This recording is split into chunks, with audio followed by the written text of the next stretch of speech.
Cette semaine, dans le balado, les Poltergeists sont dans le pré. On remonte dans le ring et on retrace nos origines. Bienvenue à mon ciné balado en compagnie de Patrick Marleau et Jean-François Breton. Salut Jeff. Salut, c'était bien écrit ça. Écoute, je copyright les Poltergeists sont dans le pré. Je trouve que ça ferait faire une bonne émission de télé si on veut faire un spin-off de l'amour et dans le pré. Peut-être, ouais, c'est ça. Toutes des maisons, des fermettes hantées, des choses comme ça. Ou trouver l'amour entre deux spectres. Ça serait ça. C'est vraiment une émission de l'au-delà. Ou les gens qui sont toujours en amour avec un spectre, ça serait encore plus weirdo. Donc, c'est très... ça serait Ghost. On parlait il n'y a pas si longtemps du éventuel remake de Ghost. Ça pourrait être ça dans un milieu rural, puis... Ça serait cringe un peu. Donc toi, c'était l'initiation à l'univers Rocky, mais sans Rocky, avec Creed 3. Ben, j'ai déjà vu Rocky 1, 4... Je pense que j'ai vu le 3, mais ça fait comme 15-20 ans. Là. Fait que je peux pas dire que je baignais tant que ça dedans. On pourra en reparler tantôt à l'heure de Creed 3, mais oui, semaine de découverte. Alors, avant d'aborder les sorties de la semaine, petit tour d'horizon de l'actualité. Toi, avais-tu répertorié? Non, j'ai pas eu le temps de noter. Fait que... j'avoue que ça a été assez tranquille. Peut-être juste un petit retour sur des remises de prix en fonction des Oscars qui se déroulent le 12 mars prochain. Alors, la fin de semaine dernière, c'était la remise des prix de la Guilde des réalisateurs et des comédiens.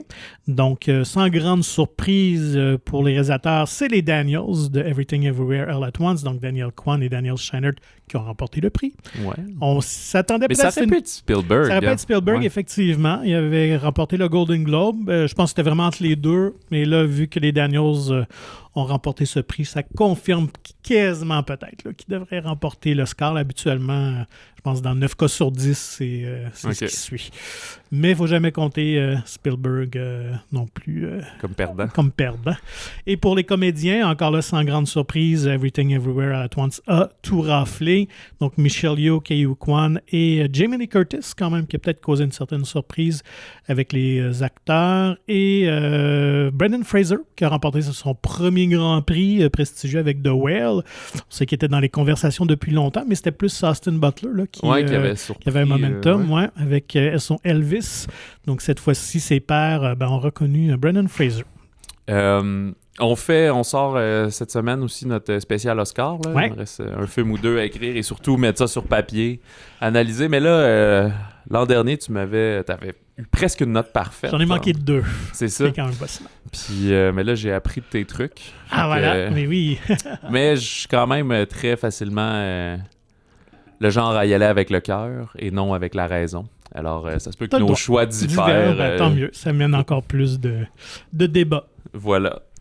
Et puis, dernière petite nouvelle, comme je dis, moi, c'était vraiment tranquille. Je pense que c'était la semaine dernière qu'on vous avait parlé de cette reprise de Hellboy.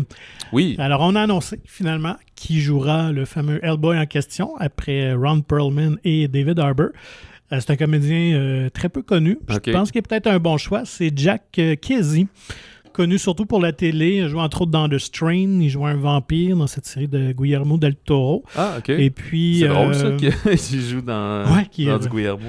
Et puis, Without Remorse, qui est avec Michael B. Jordan. Donc, tout est dans tout cette semaine. Dans un truc adapté des romans de Tom Clancy. Donc, j'ai hâte de voir ce que ça va donner.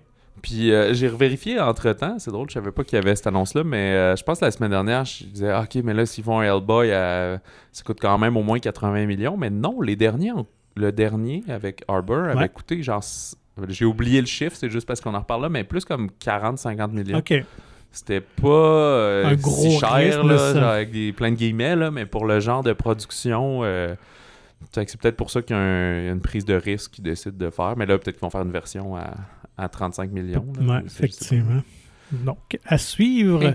Bande-annonce, moi j'en ai vu 2 cette semaine qui ont plus capté mon attention. Oui, vas-y, j'ai oublié de les noter, mais on les a écoutés. Moi, le premier, c'est toi qui m'en avais même parlé. J'avais pas vu ça passer. C'est Strays. Oui. Genre de comédie vulgaire qu'on voit moins maintenant sur nos écrans, mais dont moi, je suis un grand fan quand c'est bien fait, honnêtement. Et là, on revisite un peu ces films d'animaux cute habituellement. Souvent, c'est des chiens ou des chats, mais là, On suit? Non, j'ai juste le terme en anglais, subvert, mais on s'amuse avec le genre. Disons, on renverse le genre. Donc, veux-tu nous raconter un peu? En plus, je pense que c'est une bande-annonce qui est sortie il y a une semaine ou deux. C'est juste j'avais vu comme le thumbnail, la vignette, puis j'étais comme, ça va être un film pour enfants plate avec des chiens qui parlent. Mais non, c'est comme un film pour adultes avec des chiens qui parlent. Fait que d'abord, ce n'est pas de l'image de synthèse, c'est vraiment des chiens qu'on a dressés et on fait bouger les bouches un petit peu. Mais quand même mieux fait que bien des B-movies de Noël avec des petits chats, justement. Là. Mais alors, Strays au Québec, ça va être Vagabond. C'est Will Ferrell qui fait la voix du petit chien principal. Puis c'est pas un... je connais pas assez les sortes de chiens, là, mais un petit chien frisé, brun, là, vraiment pas une grosse affaire. Là. Puis lui, il est comme en amour avec son maître, il est sûr que son maître est comme le meilleur maître du monde, puis il dit on joue à fetch, là, elle va chercher. Puis dans le fond, c'est qu'il me met dans l'auto, il m'emmène loin dans le champ, il lance une balle, puis il repart en auto, puis moi j'y ramène, puis il est super content de me voir. Son maître qui est joué par Will Forte, fait que tu vois clairement que son maître veut juste se débarrasser du chien, puis il finit par le domper en ville. Et là, le chien errant va rencontrer d'autres chiens errants et réaliser comme « Ah non, OK, mon maître m'aime pas finalement. » Fait qu'il décide d'aller comme se venger et de lui croquer les parties génitales. C'est vraiment ça leur ultime plan, la quête. Puis les autres chiens et chiennes avec lui disent « OK, on va t'aider. » Fait que c'est un genre de... Ou La Belle et le Clochard, mais version extrême. Il n'y a pas d'histoire d'amour. Ils vont boire de la bière, manger des champignons magiques, puis vagabonder et tout. Fait que ça a l'air... C'est sûr que ça va être... Je sais pas comment ils vont rater ça aux États-Unis, mais ici, assurément, un 13 ans et plus, langage vulgaire, c'est certain. Fait que c'est pas la comédie familiale. J'ai oublié de noter, c'est quand? C'est au mois de juin, je pense? Je l'ai ici, oui, le 9 juin. OK. Ouais. Donc, ça fait penser un peu à Ted ou même du côté animation, il y a eu Sausage Party il y a quelques années là, dans le type d'humour. À noter que c'est produit par Phil Lord et Christopher Miller, donc le duo qui viennent de nous donner Cocaine Bear, entre autres. Donc, déjà là, ça peut vous donner une idée du genre d'humour. Il y a aussi Jamie Foxx. Qui fait l'autre chien principal. C'est ça. Et Isla Fisher, moi, c'est une comédienne que j'adore beaucoup. Elle était dans Wedding Crashers à l'époque. Et le premier Now You See Me, je pense, ça se peut-tu? Ça se peut aussi. Donc, c'est la conjointe aussi de Sacha Baron Cohen. Donc, c'est une comédienne qui aime jouer dans l'humour assez de ce genre, assez vulgaire. Je trouve ça intéressant parce que Will Ferrell a eu quand même une grosse ère de gloire, un peu là où il était Step Brothers, puis Anchorman, puis on le voyait dans plein de films. Là, à moins qu'ils m'échappent tous, mais ça s'était tranquillisé un peu et les derniers avaient peut-être un peu moins de succès. Ouais, puis c'était reconverti aussi beaucoup dans des films un peu plus légers, familiaux là, aussi. Il avait délaissé un peu sa marque de commerce qui était aussi ce genre de comédie-là là, au milieu des années 2000. Mais là, retourner en voice seulement, là, juste en voix et tout, je trouve ça ça a l'air vraiment drôle et sans prétention, je pense. La bande-annonce est très drôle, en tout cas. En fait, clairement sans prétention, je pense que ça se veut un peu débile, stupide, mais on dit souvent qu'il y en a plus de ce genre de comédie aux Oscars, non, c'est pas vrai, pas aux Oscars, mais au cinéma. Ça se ramasse souvent en film de plateforme directement, on pense au deal de Adam Sandler avec Netflix et autres. Fait que c'est quand même... rafraîchissant d'une certaine manière. Là, Vous en prêtez une des comédies originales de l'été, donc le 9 juin. Sinon, pour la famille, Disney, écoute, ça va être un gros été Disney. Ben là, ils possèdent toutes les franchises puis les IP. Fait que, effectivement. Donc, revisite un de leurs manèges, un peu à la manière de Pirates of the Caribbean. Croisière dans la jungle. Croisière dans la jungle, oui, effectivement. Donc, ils vont espérer réussir à créer peut-être une troisième franchise avec Haunted Mansion, donc la maison hantée, qui est un manège à Disney. Donc, c'est une maison de style Nouvelle-Orléans qui est hantée. Honnêtement, c'est un des très bons manèges qui est... Mais c'est pas une maison hantée que tu promènes à pied comme une maison des miroirs. Non, t'es vraiment dans un petit cart, véhicule, un petit véhicule qui se promène, mais c'est vraiment bien fait. Donc, tu visites les différentes pièces et tout ça. Et le clou, c'est que tu termines, t'es devant un miroir, puis là, t'as comme un fantôme qui apparaît à côté de toi là, dans le truc. Fait que c'est quand même bien fait. Et justement, la bande-annonce, elle reprend vraiment un peu l'esthétisme de la maison, les couleurs, les environnements. J'ai hâte de voir, mais... L'aspect lugubre. Ouais. Ma note personnelle, je trouve que c'est une drôle de date de sortie pour ce genre de film parce que c'est pas... Ça peut faire Halloween plus, je pense. Ouais, c'est ça. Ça n'a pas l'air comédie pour tous. Là. Moi, je dirais que c'est un genre de 10 ans et plus. Là. Ça a l'air d'avoir des petits passages un peu intenses pour les petits, exact. Et, mais tu sais, un genre de Goosebumps, je sais plus comment il l'appelait, là, mais House with a Clock in its Walls, qui était aussi avec Jack Black, ce genre de truc. Tu m'as rappelé qu'il y avait eu une version avec Eddie Murphy il y a quelques années, puis ça, je pense que c'était très comédie. Je pense que c'était plus propre. Ouais, c'est ça, tout à fait.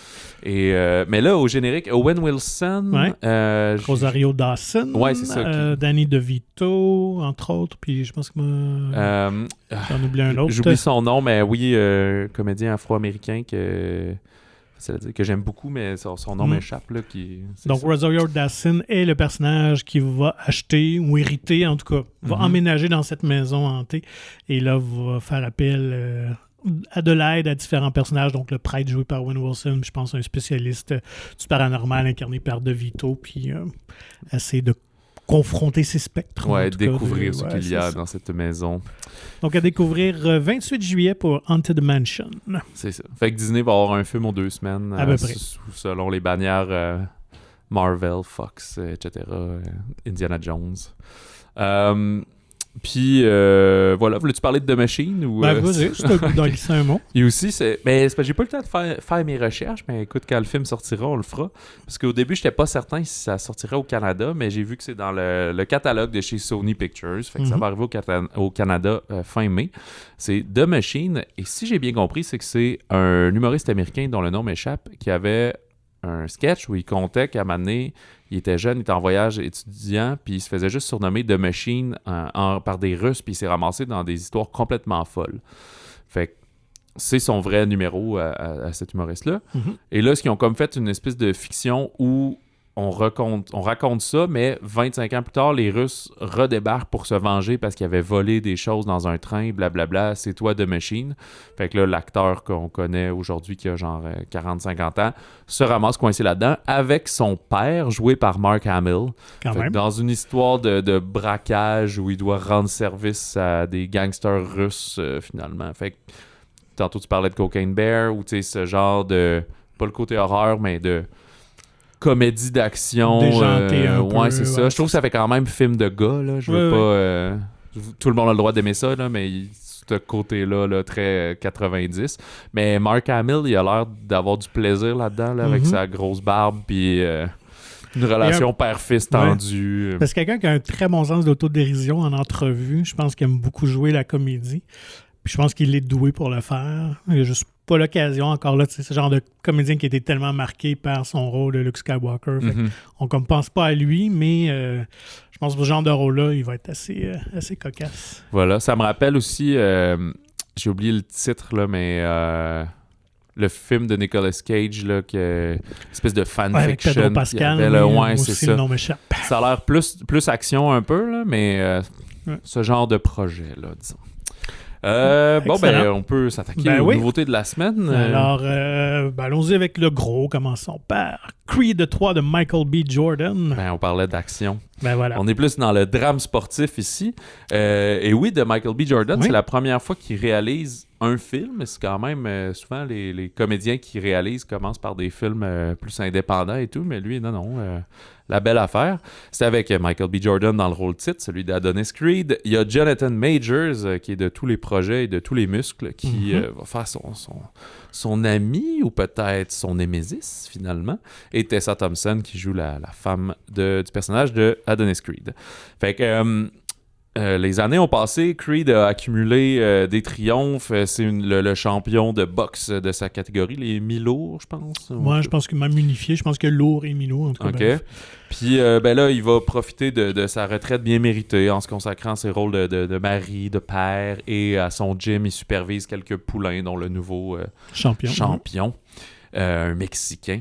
Puis, soudainement, un jour, Damien, qui est comme une ancienne connaissance, un ancien ami d'enfance qui va ressurgir et ça va faire remonter des souvenirs qu'il avait cachés à sa femme et qu'il avait gardés pour lui. En fait, ça, c'était une petite parenthèse. Là, c'est la partie un peu plus floue parce que moi, j'ai comme pas vu les premiers Creed. Fait que lui avait été à l'orphelinat, puis en services sociaux et tout. Puis à un moment donné, il a été repris par sa mère biologique et tout. Fait qu'il y a un petit background de quand il était un petit bum. Puis c'est ça qu'on va essayer de comprendre. Qu'est-ce qu'il a fait avec ce fameux Damien joué par Majors. Mais Damien sort de prison après une peine de 18 ans, puis autant se rapproche de Adonis Creed en disant « Ah ben oui, on pourrait chummer un peu », mais finalement, tu vas te rendre compte qu'il le jalouse pas mal, puis il pense qu'il a volé sa carrière parce que quand ils étaient ados, c'était lui le futur star boxeur qui remportait des petits combats, etc. Fait que là, ils n'auront pas le choix de... Tout ça va mener à une espèce de confrontation qui va dans la vie et sur le ring. Bien voilà. sûr. Donc, tu le mentionnais justement que tu n'avais pas vu les premiers. Est-ce que tu as réussi à embarquer quand même, à t'y trouver? Ben oui, puis je réalise que je crois que j'ai pas vu le premier Creed parce que j'avais pas vu plein de Rocky, puis ça faisait longtemps, puis je pensais que c'était vraiment une continuité, puis que je l'aurais pas apprécié. Mais je crois que juste en connaissance de la culture populaire de Rocky Balboa et tout, mais là on y viendra, mais d'ailleurs c'est le premier film que Rocky est pas dedans, là. Mais ça s'écoute très bien, là. Tu sais, il y a juste, c'est ça, cette relation-là avec sa mère, là, tu comprends, t'es pas sûr s'il a été adopté ou quoi que ce soit, mais tu sais que c'est pas une relation totalement normale. Et ben je le sais que son père c'est Apollo Creed, puis ça c'est celui des Rocky, puis blablabla. Fait que c'est assez bien présenté que tu comprends puis t'embarques, là. Puis ça me donne juste envie d'écouter les autres. Mais j'ai su, je peux passer du coq à l'âne, que le 2 avait été reçu un petit peu moins bien. Là, le premier Creed avait été très bien reçu, le 2 avait descendu un peu. Puis tu vois, le 3 j'ai trouvé très, très bon, là, très captivant comme film. Puis j'ai lu quelques critiques avant qu'on enregistre, puis c'est un peu ce qu'il disait, là, que on dirait que la série était sur une pente... On avait peur qu'elle soit sur une pente descendante, mais que ça se relève très bien ici. Effectivement, le premier Creed était vraiment une très belle relecture du premier Rocky, vraiment une lettre d'amour à ce film-là. J'avais autant apprécié justement cette nouvelle avenue qu'on empruntait là, avec le personnage d'Adonis Creed et de ce qu'on avait fait aussi avec Sylvester Stallone. Il n'était pas juste accessoire non plus dans l'histoire. Effectivement, le 2, où on ramenait cette rivalité contre les Drago, Ivan Drago responsable à la mort d'Apollo, là, c'était les deux fils qui s'affrontaient. Et je pense qu'une des carences un peu du scénario était que c'était écrit par Stallone, ce qui n'était pas le cas du premier Creed ni de ce nouveau. Et on dirait qu'il retombait un peu là, dans ces stéréotypes de ces Rocky, qui n'est pas toujours... C'est pas toujours une bonne chose. Ouais, parce que je pense que quand tu n'as trop fait, à un moment donné, effectivement. Puis tu sais, c'est pas, à part le premier qui est à part, qui est vraiment plus un drame, les autres, on tombe dans le spectacle. Dans le spectacle, dans le film d'action quasiment. Là, donc, c'est assez gros. On embarque parce que les personnages sont sympathiques, mais en termes de film, on s'entend que c'est un peu n'importe quoi. Mais Michael B. Jordan m'a vraiment épaté avec sa réalisation, qui est quand même assez sombre comme film, assez sérieux. Puis oui, je pense qu'il a vraiment de talent. Ces scènes de combat sont assez intéressantes aussi. Plus réalistes, je pense, que ceux peut-être des Rocky. Si vous réécoutez les vieux, là, je veux dire, ça serait impossible. Là, je veux dire, Stallone, surtout contre Drago dans Rocky 4, là, je veux dire, au nombre de coups et la différence de poids et de grandeur. Oui, fait aucun sens. Ça n'a aucun sens. Donc, je trouve que c'est une belle attention de Jordan là, de garder ça très, très réaliste. Ben, ici, il y a quand même... C'est un film spectacle, c'est un film événement, c'est fait pour que tu prennes pour Adonis Creed, mais ce qui est intéressant, c'est que la balance entre le bien et le mal est assez équilibrée. Là. C'est-à-dire que c'est pas un super vilain, là, Jonathan Majors. Tu comprends que les deux étaient impliqués dans des affaires, c'est se pardonner à soi. Il y a beaucoup le côté que c'est un sportif, puis il règle les choses par des coups de poing, puis il a de la misère à s'ouvrir, puis il voulait pas parler de ce passé-là, puis là, ça le bloque, puis tu sais... Il y a des trucs comme ça. Le fait aussi qu'on se ramasse sur la grosse carte des combats avec quelqu'un qui s'est jamais battu parce qu'il était en prison, mais c'est comme... tout le côté promotion, souvent il dit « Inquiète-toi pas, je m'en occupe. » Puis scène suivante, il y a 40 000 personnes. Fait que c'est « OK, ça a bien marché votre affaire. » Il y a un côté un peu contre à tous ces univers-là et ça, il faut l'accepter, effectivement. Mais c'est autant, je sais pas si je te gossais parce que dans le visionnement, souvent je parlais, puis c'est niaiseux cette affaire-là, c'est ça, mais j'avais vraiment du plaisir pareil. Ça reste, c'est ce côté-là blockbuster, c'est comme... Oui, comme le dernier Top Gun, t'sais. C'est pas un film parfait, mais c'était vraiment le fun à écouter. Puis j'ai vraiment eu ce feeling-là avec Creed. C'est sûr que si vous avez... Puis je suis pas un fan de boxe non plus, de tous les sports de combat, vraiment pas. Mais j'ai apprécié en fait tout ce visionnement-là. Avec ceux qui apprécient l'univers, qui ont aimé les autres, vous ne serez pas déçus. Et puis je pense que ça va peut-être trouver un nouveau public qui est peut-être un peu plus jeune, qui n'aurait peut-être pas vu les premiers Creed au cinéma, ben, c'est l'occasion de découvrir vraiment ce bel univers-là parce que les personnages sont attachants, il faut le dire. Petite déception, c'est peut-être de Tessa Thompson. Son rôle, je pense, qui est un peu relégué là, en arrière-plan dans ce film-là. Elle était beaucoup plus présente dans le premier film, où c'était vraiment une histoire d'amour, un peu à la manière du premier Rocky, là, entre les deux, qui commencent à se fréquenter et tout ça.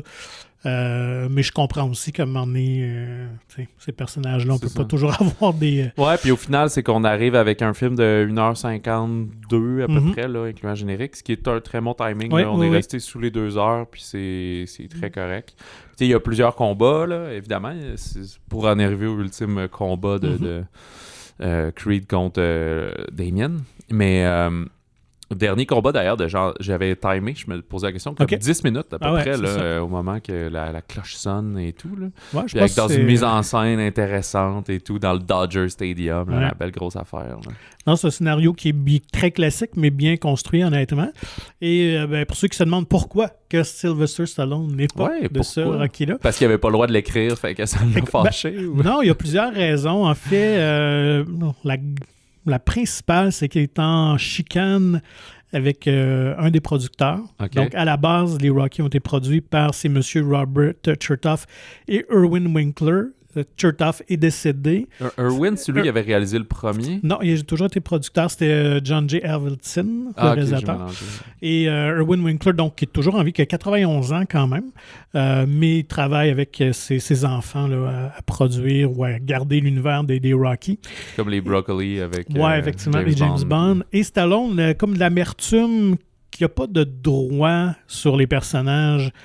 Évidemment, quand c'est comme ça à Hollywood, quand tu vends ton scénario, habituellement des producteurs, tu cèdes tous les droits. Ouais. Mais je comprends qu'avec le temps, c'est son bébé tout d'abord. Il a réalisé les autres, à part le 1 et le 5. Il a tout scénarisé, les Rocky, même donc le deuxième Creed. Donc, c'est vraiment son bébé, son univers. Et lui qui vieillit aussi, je comprends qu'il aurait aimé ça, peut-être avoir un certain pourcentage des droits ou quelque chose sur Rocky, mais ça a été une fin de non-recevoir de la part d'Irwin Winkler, et ça, je pense, ça a vraiment créé un conflit entre les deux, d'autant plus qu'on avait annoncé aussi qu'on faisait un spin-off avec la famille Drago, ce que Stallone n'a pas apprécié. Il a appris ça de la part de Dolph Lundgren lorsqu'il a mis ça sur les réseaux sociaux. Fait que dans les dernières années, 2-3 ans, c'est passé plusieurs événements qui l'ont laissé un peu amer. Et je pense qu'il y avait peut-être eu des amorces, mais selon lui, ce qu'il a dit en entrevue, c'est qu'il trouvait un peu cette vision trop sombre dans Creed 3, qui est fait, comme je disais, avec un peu plus sérieuse, un peu plus dense, alors que Stallone est quand même quelqu'un de plus optimiste, même si c'est parfois dramatique dans les Rocky, mais ça reste quand même un peu superficiel, on s'entend. Ça finit avec un discours patriotique. Oui, effectivement. Donc, fait qu'il y avait tout ce facteur-là qui faisait qu'il n'est pas présent, mais en même temps, c'est une bonne chose, honnêtement. Je pense que c'était temps que la franchise évolue de son propre chef là, sans que ça soit associé c'est ça, puis ça aurait été difficile, parce que dans le rôle de l'entraîneur ici, surtout qu'en plus, Creed est comme à la retraite, puis il va revenir pour l'autre combat, blablabla, mais il est plus effacé. Ouais. Fait que ça aurait été bizarre de mettre un gros nom aussi important que Rocky, mais finalement, tu lui donnes aucune importance 11 minutes de temps d'écran sur 2 heures. Effectivement. Mais est-ce qu'à la fin du 2, comme il quittait ou quelque chose comme ça? Oui, on terminait quand même l'arc du personnage, son arc narratif, ce qui est quand même une bonne chose. Je vais pas aller dans les spoilers, peut-être pour ceux qui ne l'auront pas vu, mais au-delà de ça, je pense que juste dans le 1, ça aurait été correct. On aurait pu aller ailleurs avec le Creed 2, mais là, vu qu'on ramenait les Dragos nécessairement, ça prenait quand même le retour de Rocky.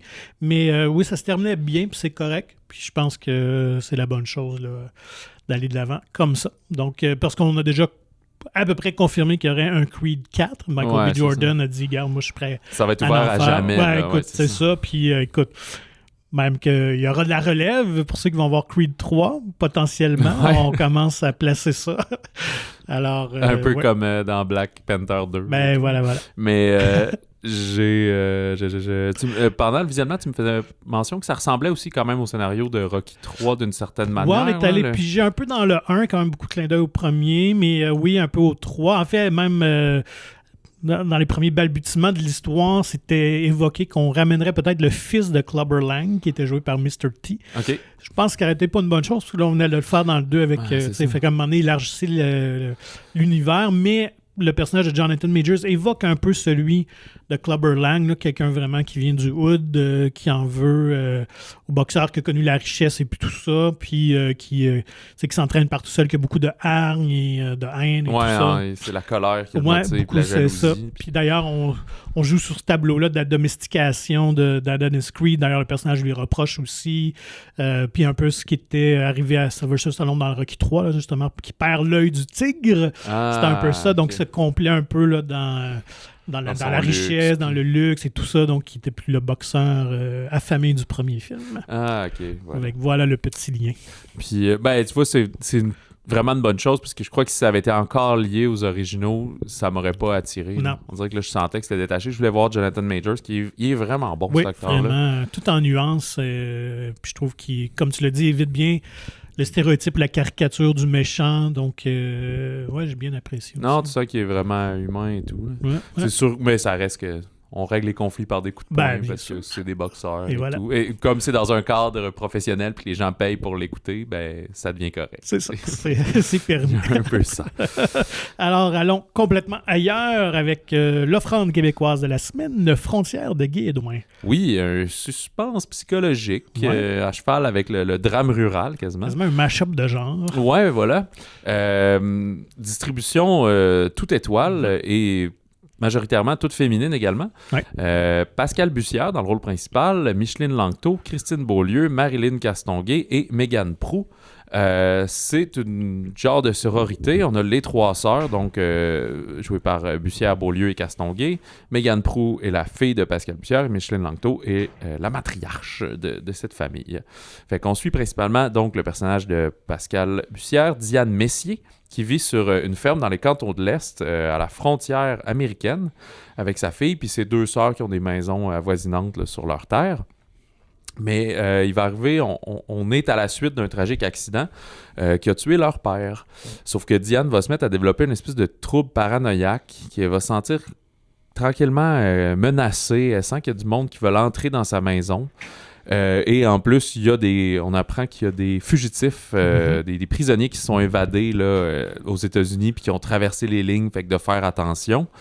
Et fait que les deux sœurs vont commencer à s'inquiéter pour Diane et vont appeler leur mère, Angèle, jouée par Micheline Langto, qui va débarquer de Floride pour essayer de réconforter Diane et unifier le clan et calmer la tempête. Oui, parce qu'il y a quand même des tensions entre elles, parce qu'évidemment, la mère a quitté le père pour déménager en Floride et tout ça avec un autre homme. Donc, on sent qu'il y a de l'animosité entre les filles et la mère. C'est dur de trop parler du film parce que c'est vraiment un film à punch. Donc, il y a des éléments surnaturels, mais est-ce que c'est ça ou pas? Oui, exact, on laisse planer le doute. Est-ce que vraiment... le personnage de Pascal Bussière voit des choses, Ouais. mais est-ce qu'elle est la seule à voir ça? Est-ce que ça serait vrai? Sa folie ou pas. Donc, qualité du film, c'est vraiment la distribution, comme je dis. Écoute, c'est un 4 soirs, entre autres, de femmes très fortes, qu'on croit à leurs liens familiaux, autant dans leur ressemblance. Le casting est vraiment très, très bon là-dessus. On voit qu'on a un plaisir à jouer entre elles. Et aussi la réalisation quand même de Guy Edouin qui nous avait donné film Marécage. Et puis... il a fait 5 films, dont 3 avec Pascal Bussière. Avec Pascal Bussière, oui, c'est ça. Son premier Marécage, après Ville-Marie, après il y a eu un documentaire. Il a réalisé Malek il y a quelques années, qui était avec Karine Vanasse, mais ça, il ne l'avait pas écrit. Mais les 3 longs métrages de fiction qu'il a écrits, il y a tout le temps Pascal Bussière dedans, finalement. Et Marécage qui se déroulait aussi en milieu rural. D'ailleurs, je pense que c'est dans le même coin aussi que Tournée Frontière, ça se peut-tu? Oui, mais en fait, Frontière, c'est sur sa terre familiale, où il habite désormais. Et je pense que Marécage, c'était au même endroit, mais il était peut-être pas propriétaire à ce moment-là. Tu sais, les autres maisons qu'il utilise, c'était ses tantes et tout. Mais J'ai une entrevue Ben avec oui, c'est eux. ça. Veux-tu on peut finir de parler du film puis la mettre Ben oui, je après, pense que ça pourrait être genre? Ok. intéressant. Ben oui. OK. Ben, c'est un peu ça, parce qu'il y a des choses qui se recoupent que j'ai discuté avec Guy Edouin et Pascal Bussière, qui étaient de passage à Québec. Fait que ça fait quand même quelques jours que je l'ai fait que j'aurais de la misère à résumer tout ce qu'on a dit, mais là, toi et moi qui discutons, il y a des choses que... Donc, qu'on a une jasé proposition audacieuse. Comme je disais, c'est un mash-up de genre qui est intéressant. Après ce genre de film-là, tout dépendant, est-ce qu'on embarque dans la proposition, dans le punch, dans le dénouement ou non, ce sera libre à vous. Mais c'est quand même un film là, avec ses qualités, assurément. Ouais, c'est ça. Mais esthétiquement aussi, c'est super beau. Ça se déroule l'automne, puis j'en discute avec eux. C'est comme très important. Ça fait partie de tout ça. Il y a un peu un petit rapport à la chasse. Mais oui, au niveau des couleurs. Puis, tu sais, ils nous comptent que ça a vraiment aidé d'être sur un lieu qu'ils possédaient comme ça parce qu'ils ont pu filmer assez chronologiquement le film. Puis aussi, tu sais, plus le film avance, ça aide pour le désarroi de Pascal, dans le fond, dans son regard, dans son état de plus en plus... un peu à côté de la plaque, là. Fait que il y avait une technique pour travailler ça. Il s'était gradé l'échelle, tu sais. Il faut qu'à la fin, on finisse à 11 ou à 14 sur 10. Fait qu'au début, t'es où, là? T'es à 5, t'es à 7, t'es à 3, t'es dans ta folie un peu, dans ton intensité, disons. Fait que... As-tu autre chose à dire sur Frontières? Non, sinon, je pense qu'on peut y aller avec... je vous lance l'entrevue, puis l'entretien, et on revient avec la suite du programme principal. Alors, pour parler de Frontières, on est en compagnie du cinéaste Guy Edouin et de la comédienne principale, Pascal Bussière. Bonjour. Bonjour. Il y a plein de choses à dire sur Frontières. J'ai plein de questions, en fait. Mais j'ai lu d'abord, d'entrée de jeu, ça se passe sur une ferme, un lieu où il y a plusieurs maisons collées. Puis je pense que c'est de ton coin, d'où tu viens, ou littéralement le terrain familial, ça se peut-tu? Ben oui, en fait, le film a été tourné à Saint-Armand, dans les cantons de l'Est, à quelques kilomètres de la frontière américaine. Et le film a été tourné... j'ai tourné plusieurs films sur la ferme familiale. Puis là, c'était vraiment un retour aux sources. Puis le film a vraiment été tourné sur la ferme, la grande ferme familiale.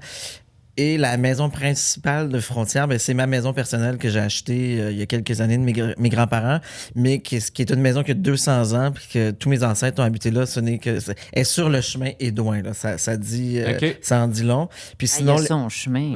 Quand même. Puis sinon, les deux autres maisons, c'est les maisons de mes parents et de ma soeur. Donc c'était quand même ça facilitait les enjeux du scénario puis la proximité des sœurs. Pour le tournage aussi, ça facilite les déplacements. Est-ce que vous résidiez là pendant le tournage, littéralement? Ou Non. Okay. Non. On est parti pendant quelques mois quand même, le temps de... Non, c'est devenu... Quand c'est investi d'une équipe de tournage, ça devient un lieu de travail, ça devient un plateau de tournage. Puis il faut délimiter cette frontière-là. Oui, c'était plus chez nous. Là. De toute façon, juste avoir les couleurs, c'était clairement plus chez nous. Mais tout le deuxième étage est quasiment tel quel. C'est vraiment les tapisseries d'époque qui sont restées là. Donc, il y avait vraiment un souci d'authenticité là-dessus. Mais l'équipe de tournage était en location. Donc, on a été très, très proches, vraiment en voyage. En voyage dans les cantons de l'Est pendant toute la durée du tournage. Donc, ça crée aussi un esprit vraiment de clan. Là. Puis, justement, ce clan avec l'équipe, mais aussi au sein du film... toutes on dit souvent là, des femmes fortes, là, comme des fois je trouve ça un peu cliché de dire ça, mais de la part d'un idéateur, d'un scénariste homme, est-ce que c'était un défi pour toi ou d'où est venue l'idée de dire que des femmes de 3 générations? Je pense que c'est une volonté que j'avais depuis une couple de films de vraiment créer une espèce de sororité, un univers vraiment féminin. Je pense qu'on peut dire fort, même si j'ai lu récemment une actrice hollywoodienne qui a dit la prochaine fois qu'on m'offre un scénario où il est écrit tel personnage est une femme forte, je le referme. Mais non, Kate qui a dit ça. Non, je pense que c'est Emily Blunt. Toujours... Donc, il y avait cette volonté-là de créer cette famille-là à la base. Puis oui, je pense que l'histoire du cinéma, on a donné amplement de la place aux héros masculins, où la femme est le faire-valoir d'eux. Il y avait un peu cette idée-là d'inverser les rôles, puis même le rôle de Patrice Godin, qui est le rôle masculin le plus important du film. C'est un rôle qu'on aurait généralement donné à une femme. Je trouvais ça vraiment intéressant de changer les points de vue, de bouleverser les perspectives. Mais au-delà de ça, il y avait l'idée de créer cette famille-là, cette sororité-là, ces trois sœurs-là qui s'aiment un peu carrées, qui sont là les unes pour les autres. Est-ce que ça m'a créé un défi à l'écriture? Pas tant. OK.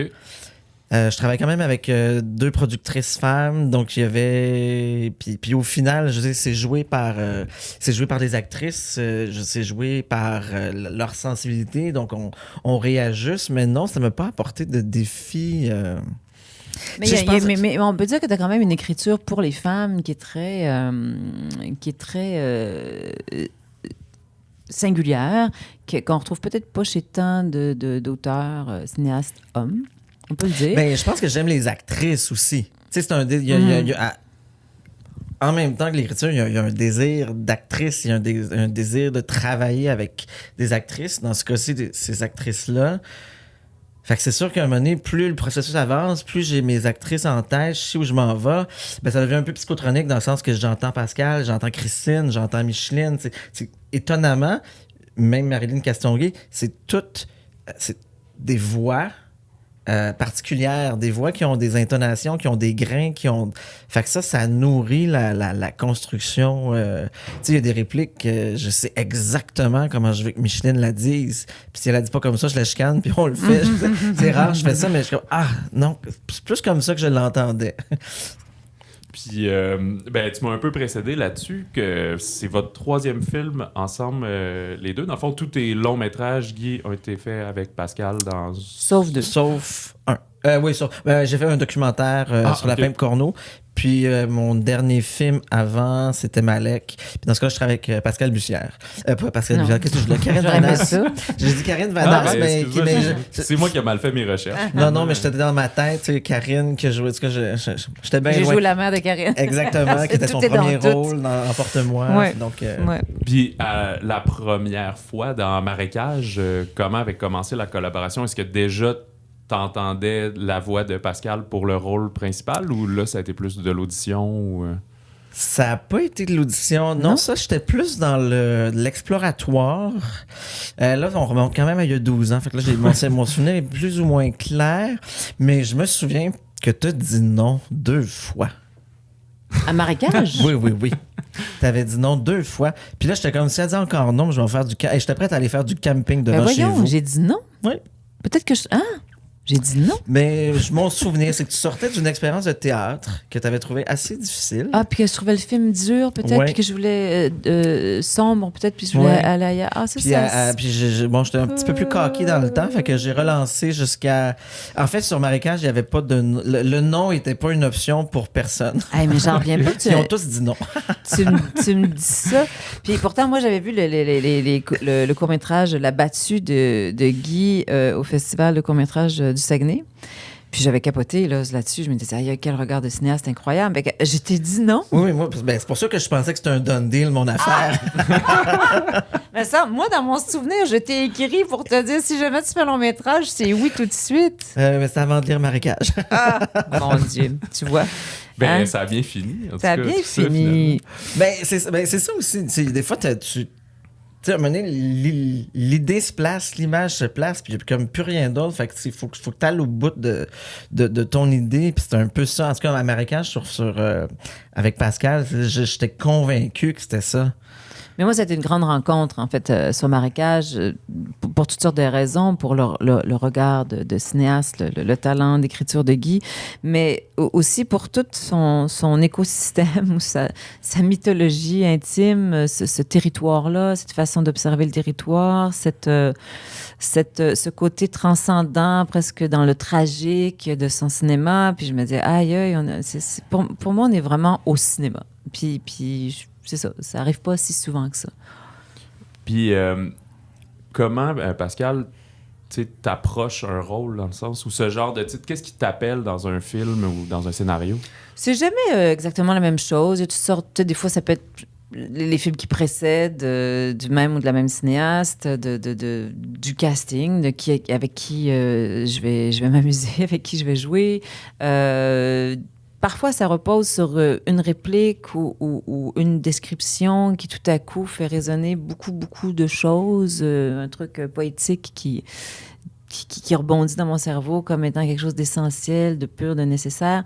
Dans ce cas-ci, avec Frontières, c'était vraiment les retrouvailles. Puis là, ça se refuse pas. Je te refuserai plus jamais rien, tu le sais.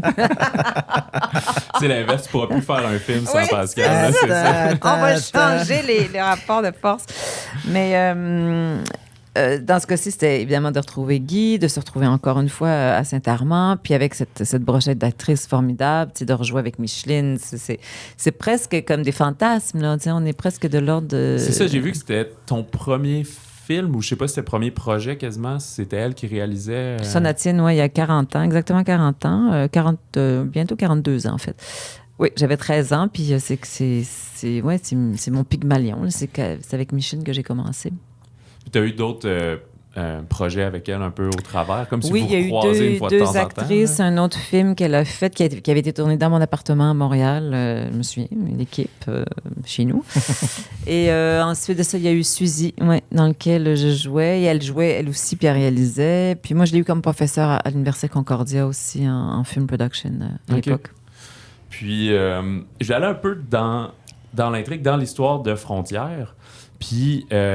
ça mélange déjà dans le genre, il y a du drame familial, il y a du drame humain, il y a un peu de fantastique, de surnaturel peut-être. Comment vous le jouez ou vous le vivez? C'est-à-dire d'une scène à l'autre? Sur le ton du film? Ouais, c'est ça. Puis même, est-ce que c'est plus simple de le tourner dans l'ordre pour avoir une gradation ou vous jouez dans le désordre selon les settings? J'ai comme plein de questions ensemble finalement avec ça.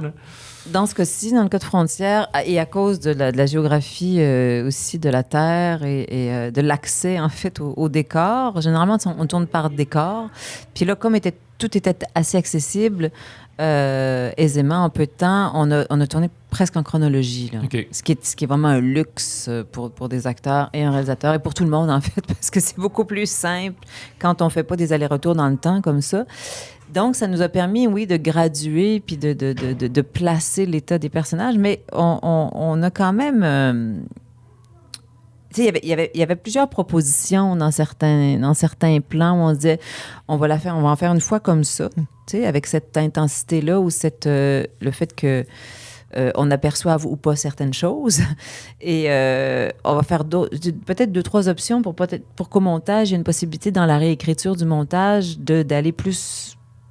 à gauche ou à droite. Fait que il y avait cette latitude-là, mais il y avait, en tout cas, en ce qui me concerne, une espèce de gradation jusqu'au point de bascule dans le film où le personnage, fait face à ses démons. Et il fallait qu'on se rende là. Ouais.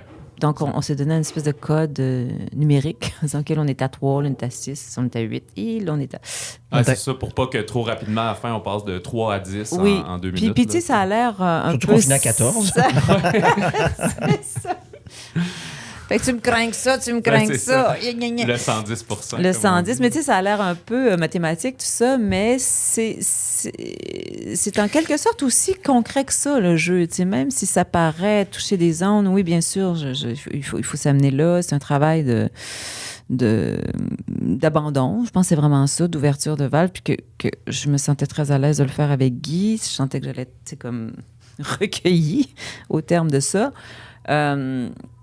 Mais ça reste, c'est des ondes dans notre tête qu'on va chercher. Puis oui, des fois, mettre un chiffre dessus, ça aide à placer les choses. OK. Puis, petite question, on bifurque à côté. Je pense à suspense psychologique un peu. Ouais. C'est quoi les films qui vous ont marqué, vous, dans ce grand genre de film? Dans le genre thriller psychologique? Ouais, c'est ça. Peut-être même que ça a inspiré le film aussi. Je sais pas. Moi, mon range cinématographique est très, très, très, très large. Je vois quand même beaucoup de choses qui vont du très, très, très pointu. Fait que je suis capable de dire que Bergman m'a influencé pour ce film-là. Ok. Mais un film, par contre, que je trouvais qui se rapprochait très, très près de et où ce que j'ai vécu dans cette maison-là ou dans l'atmosphère, c'est Personal Shopper de Olivier Assayas. Oui, ok. Puis ça, je trouvais qu'il y avait une représentation du fantastique qui avait la manière dont il mène le suspense, puis la manière dont il joue et déjoue les codes du film paranormal et du film psychologique et du film hyper réaliste. Je trouvais que ça, c'était extrêmement bien réussi. Sinon, ben, il y a plein de films qui sont cités dans Frontières. Je veux dire, le couteau est pas naïf, c'est Halloween. La hache, c'est The Shining. Assayas, c'est cité. Cris et chuchotements. Et là, mon Dieu, je me perds dans mes propres références, mais il y a tout. J'adore me référencer. Puis c'est comme plein de hints que tu donnes aux cinéphiles, que je me donne à moi aussi. Mais dans les films de suspense, c'est sûr que c'est ça, je veux pas nommer pas nécessairement des films, non, c'est ça, je veux pas nommer des films qui donneraient les clés de la lecture, mais tu sais, le roman gothique m'a beaucoup inspiré là-dessus aussi, donc tout le cinéma gothique aussi. Ok. Il y a quelque chose de gothique, vrai, c'est De gothique. Mais on est dans un gothique. climat, hein, puis chez Guy, depuis le début, dans tous ses films, il y a cette capacité à établir un climat puis à le maintenir, puis de maintenir ces espèces de tensions. Puis je pense que la tension, en tout cas dans Frontières, tient au fait qu'on est à cheval sur plusieurs genres. Donc, entre le thriller psychologique, entre le thriller d'action, dramatique, le film d'anticipation, la musique joue un rôle extraordinaire dans le film quand même, tu sais, puis c'est orchestral. Donc, on est aussi dans le spectre, j'allais dire, Mais de la tragédie. Moi, j'ai pas de référence spécifique en tête. Peut-être L'été meurtrier, je sais pas, il y a quelque chose de l'ordre d'un climat fort, OK. chargé. Puis, justement, j'ai l'impression que l'ambiance du film tient beaucoup au fait que c'est l'automne également. T'sais. Il aurait pu être adapté dans une autre saison, une autre période, mais ça n'aurait pas été du tout le même du fini. Hein, finalement. C'est pas un film d'été. Non, l'automne, c'était vraiment primordial. Puis c'est une des raisons aussi pour laquelle on a tourné en continuité. C'est qu'au début, dans mes grands fantasmes, je voulais pas du tout qu'il y ait de couleur dans le film. Je voulais qu'on soit vraiment dans l'espèce d'automne gris, métallique, grisâtre. On a commencé à tourner, c'était très dolanesque. C'était très les automnes hyper colorés, les couleurs Très chargées. chaud, Fait que j'ai décidé de l'assumer. Dans le sens que le film commence sous le soleil, quand même, ces couleurs-là. Puis plus le film avance, plus ça se dégrade, puis plus ça se désature, puis plus on devient dans une atmosphère très... Jusqu'à la neige, faut dire. Jusqu'à la neige, qui a été extraordinaire dans le sens qu'il est tombé un pouce, puis ça n'a pas fondu pendant une semaine, puis on a pu faire toutes nos séquences chronologiquement. Mais puis en même temps, le film se passe durant la chasse. Donc, la chasse toujours le début novembre dans notre coin. Donc, c'était l'impératif aussi de ça. Mais oui, mais puis c'est niaiseux, mais l'Halloween aussi, je l'ai pas joué très frontalement dans le film, mais il y a des citrouilles partout, il y a les enfants à l'école ont fait des dessins, il y a des chauves-souris sur les murs, des petits fantômes un peu partout. Je savais même pas. J'en apprends tous les jours. Il y a des citrouilles chez Julie, quand tout le monde arrive, il y a plein de citrouilles en bas, chez le notaire, donc on a joué. C'est ça, c'est un peu comme la temporalité du film, c'est de nos jours intemporel. Ouais, OK. Puis, pour finir, je peux pas passer sous silence que tu fais beaucoup de choses dans le film, Pascal, et au niveau physique, je parle de... il y a de maniement d'armes à feu, conduire des tracteurs et inséminer des bovins. C'est-tu les choses les plus spéciales ou saugrenues que tu as eu à faire pour des rôles, ou tu as déjà eu à apprendre d'autres choses comme ça pour... J'en ai fait beaucoup là, dans ma carrière, mais... on parlait avant d'enregistrer d'aller dans l'espace, mais ça, je pense que c'était de la fiction des années 90. Oui, quand même. Mais j'en ai fait d'autres films d'espace aussi qui n'étaient pas tous heureux, en tout cas. Jouer, tu sais, comme La Pesanteur. Mais dans ce cas-ci, ben écoute, dans le précédent film, pas le précédent, l'avant-dernier film, le premier film que j'ai fait avec Guy Marécage, il y avait effectivement l'accouchement d'un veau. Donc, avec Luc Picard, on assistait à une vache où il y avait des manipulations quand même très, très, mon Dieu, vertigineuses pour moi qui n'avais jamais fait ça. Mais ça s'est passé, somme toute, assez naturellement avec l'aide de Guy, évidemment, et de sa mère qui est derrière le Kodak, Ghislaine, et qui colle les shots. OK. Et c'était formidable. Puis dans ce cas-ci, Frontières, ben oui, l'insémination d'une vache. Écoute, j'ai eu un petit crash course quelques heures avant. On m'a expliqué comment ça marchait. Puis je me suis dit, bon, ben, j'avais démystifié déjà un peu l'intériorité de la vache. Ouais, c'est ça, OK. Donc, il y avait déjà une frontière de franchie. Puis je suis allée T'avais commencé par la fin, loin. finalement, Oui, puis là, c'est t'es ça. revenu au début. Oui, c'est ça. À l'origine des choses, j'ai inséminé la vache. Mais oui, mais tu sais, ça paraît peut-être saugrenu de le voir comme ça, de dire, OK, l'actrice est prête à l'exercice.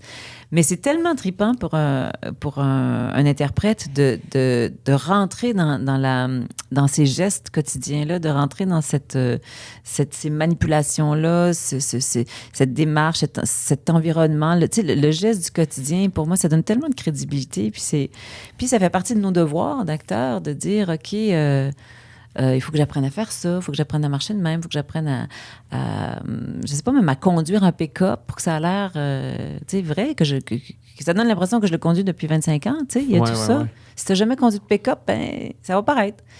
Bon, ici, dans ce cas-ci, c'est de tenir l'arme. Ça ne m'est pas arrivé tant que ça dans ma carrière d'avoir à tenir une arme. Fait que c'était awkward, mon affaire, au début, là. Il a fallu que je place ça. Mais tout ça, c'est des détails qui sont pas banals quand on interprète un rôle. Ça aide à créer le personnage à l'incarner, finalement. Ouais. Est-ce que c'est quelque chose que, Guy, tu vas ajouter au scénario, justement, pour donner plus de valeur? Tout est au scénario, mais je pense que le défi de la scène, mettons, d'insémination versus la scène de la mise au monde dans Marécage, c'est que là, la scène d'insémination, c'est une scène de jeu. Fait que là, je me suis dit, bon, c'était facile, on l'a fait, OK, juste une scène, on fait quelque chose. Mais là, c'est une scène de jeu. Puis moi, ce que je trouvais très drôle, c'est d'avoir une scène, où... D'intimité, oui, question de... Oui, il parle carrément de ce qui s'est passé, de la scène de sexe qui s'est passée la veille. Mm-hmm. Donc, pour moi, il y avait une espèce de double ironie d'avoir les deux personnages qui discutent d'autres choses en faisant quelque chose qui fait référence à... Et juste ça, là, si on prenait juste ces deux scènes-là back-à-back, on pourrait décortiquer ça de 1000 façons, puis de parler du rapport, justement, au corps dans la vie sur une ferme, du rapport à la mort, du rapport à la chair, du rapport à l'animal, à l'organique. Tu sais, ça ouvre vraiment toutes sortes de possibilités de réflexion, là. Eh bien, Pascal, Guy, merci beaucoup. Puis on invite tout le monde à aller voir Frontières en salle. Merci beaucoup. Donc, tout ça était très, très intéressant et fascinant. Ouais. J'espère que ça va vous amener à aller voir ce film-là, Frontières. J'aime toujours qu'on encourage notre filmographie d'ici, nos artistes d'ici. Allons complètement ailleurs. On se retrouve en Corée. Très loin, oui, c'est ça. Très, très loin, avec Retour à Séoul de David Chu. David Chu, je dirais. Ouais. C'est très surprenant. C'est comme un film français-coréen. Ouais. C'est ça. Fait que, et ce pourquoi, c'est parce qu'on va suivre l'histoire de Frédéric Benoît, le nom de la personnage principale, qui a été, c'est une Coréenne qui a été adoptée puis élevée en France toute sa vie. Là, elle a à peu près 25 ans. Elle décide sur un coup de tête de retourner en Corée à la recherche de ses origines. Fait qu'elle va tenter de prendre contact avec ses parents biologiques via l'agence d'adoption. Mais elle va apprendre, entre autres, qu'ils sont séparés, puis en tout cas, il y en a un des deux qui va peut-être moins être enclin à la rencontrer. Mm-hmm. C'est une histoire qui va se dérouler sur plusieurs années, 5-8 ans environ. Fait qu'on va suivre aussi son évolution psychologique à elle. Dans le fond, est-ce qu'elle est vraiment prête à les rencontrer? Ouais. C'est un personnage qui est assez unique, qui est très introverti, mais rebelle à la fois. Là. Mm-hmm. C'est pas nécessairement dichotomique, mais ça fait qu'elle fait des choses des fois qu'on comprend pas pourquoi elle les agit de même, ça se passe beaucoup dans sa tête. Et dans la mise en scène, on le sait. T'sais, la caméra suit beaucoup elle. C'est comme une petite pierre précieuse ses au réactions, centre.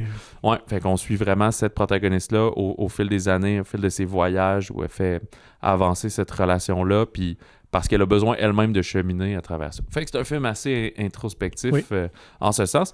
Fait que c'est en français et en anglais, parce que comme elle ne parle pas coréen, ben elle va parler en anglais avec d'autres mondes, et des fois, il y a un peu de coréen, il y a du sous-titre au travers de tout ça. C'est vraiment un très beau film. C'est aussi Park Ji-min, l'actrice principale. C'est son premier film. Elle sort de un peu nulle part. Je sais pas si elle faisait du théâtre, mais tu sais, j'ai vu aucun court-métrage, aucun autre truc. Je sais pas comment a été le casting. Non, effectivement, c'est ce que j'ai lu aussi. Puis honnêtement, elle fait un très bon travail. Ah ouais, très bonne. Puis... ben, je sais pas trop quoi dire d'autre aussi. Là, moi, ce que j'ai apprécié, c'est qu'un peu comme elle, on découvre cette culture-là. Je trouve que c'est bien amené au niveau de la réalisation via l'interprète, parce qu'elle va rencontrer tenancière d'hôtel, c'est ça, qui parle français. Et donc, tout ce monde-là qu'on explore tranquillement là, lorsqu'elle va rencontrer sa famille et tout ça. Donc, un peu comme elle, on est étranger à tout ça, cette culture-là. Donc, c'est assez fascinant à découvrir, avec ses bons côtés, mais moins bons côtés aussi, parce qu'il y a un côté très traditionnel qu'elle semble vouloir rejeter, là, évidemment, parce qu'ils veulent qu'elle aménage chez les parents dans la famille, ils vont la marier et tout ça. Ouais, donc, ils vont comme l'organiser sa vie. Elle est plus libre-esprit et tout ça. Donc, mais oui, puis je trouve ça fascinant. Depuis quelques années, le cinéma français un peu s'internationalise, ou en tout cas met de l'avant ses propres minorités visibles. Puis je trouve ça intéressant de voir une actrice française, asiatique, d'origine asiatique, mais qui est très française finalement. Donc, c'est assez intéressant, mais comme on l'a dit, c'est un film qui est très introspectif, quand même assez lent dans le rythme, donc faut vouloir voir ce genre de film-là. Oui, c'est ça. Ça fait penser un peu au film, le titre m'échappe, mais avec Anne Dorval, qui était sorti il y a quelques années, où elle retourne au Vietnam. Oui, une affaire de 14 jours, 14 nuits, quelque chose comme ça. Donc, je crois que c'est un peu, ça évoque un peu ce film-là pour ceux qui l'avaient vu et peut-être apprécié. Donc, si vous voulez être dépaysé, je pense que Retour à Séoul peut être le film à voir cette semaine. Contrairement à l'autre, on n'est pas dans les grands paysages du Vietnam, on est plus à Séoul, ou dans la ville, dans les bars, etc. Fait que, de très bons mots. Je sais que ça avait été présenté à Cinémania ici, mais à l'international. À Cannes aussi, je pense, un second regard. Certains regards. Ouais. Second regard, c'est télévision. À la télé.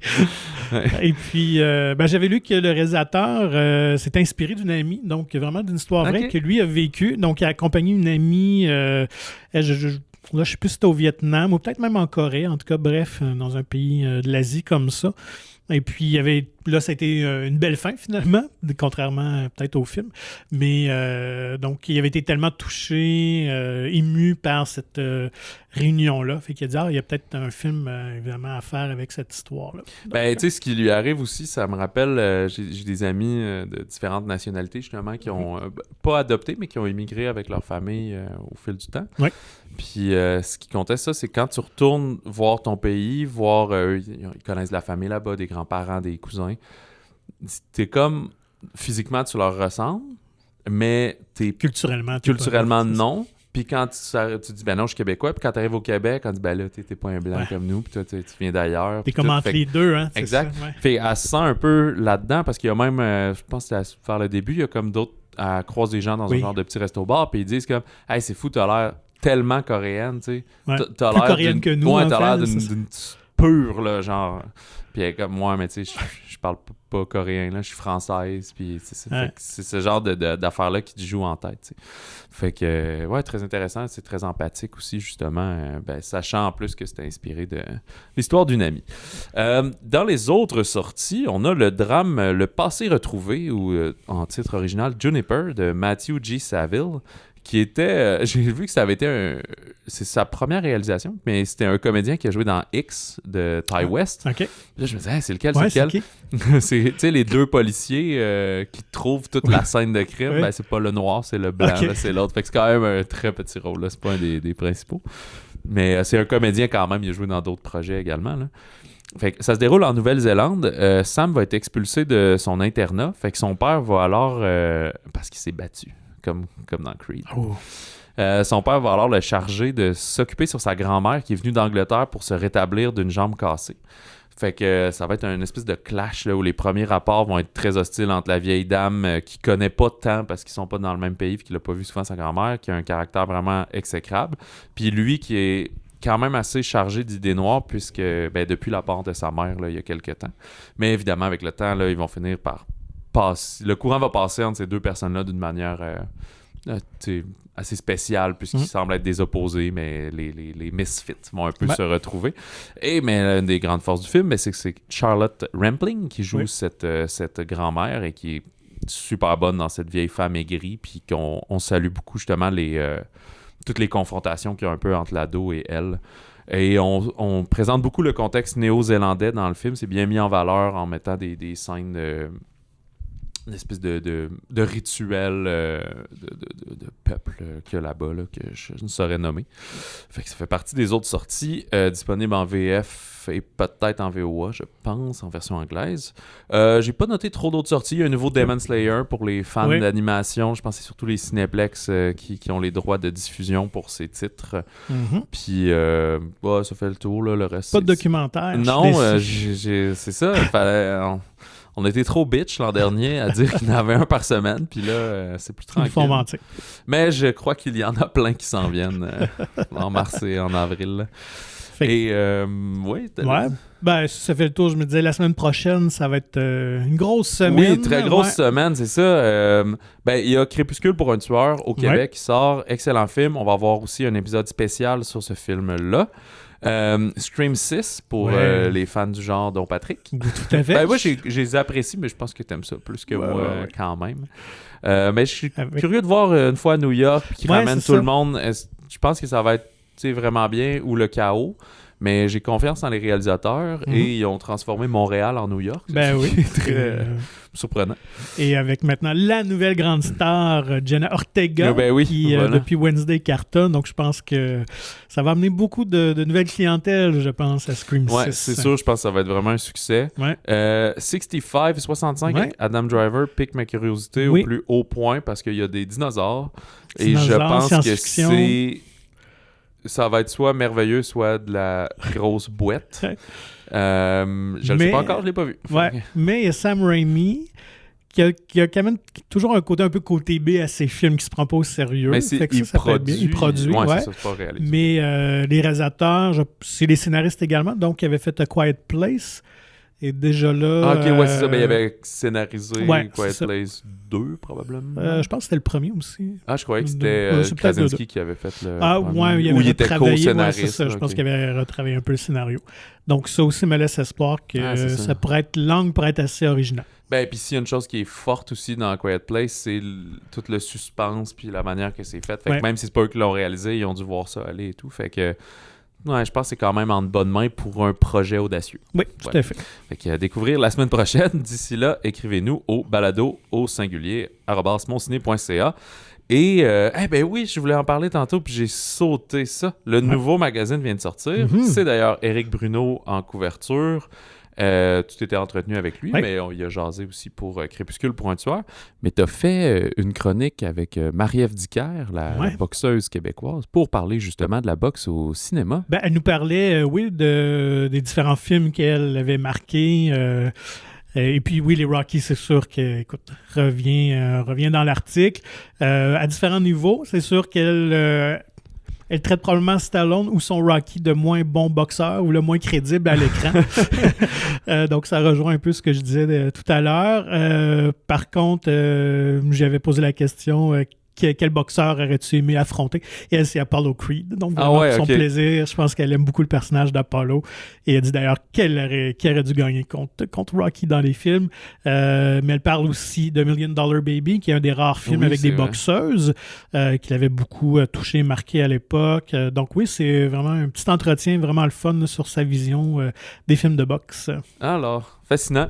Fait que tout ça et bien plus dans la nouvelle édition du magazine Mon Ciné qui couvre les mois de mars et avril que vous pouvez retrouver déjà dans votre cinéma favori de la province et en version électronique également sur le monciné.ca. Excellent. Sur ça, on vous souhaite de bons popcorn et bon cinéma.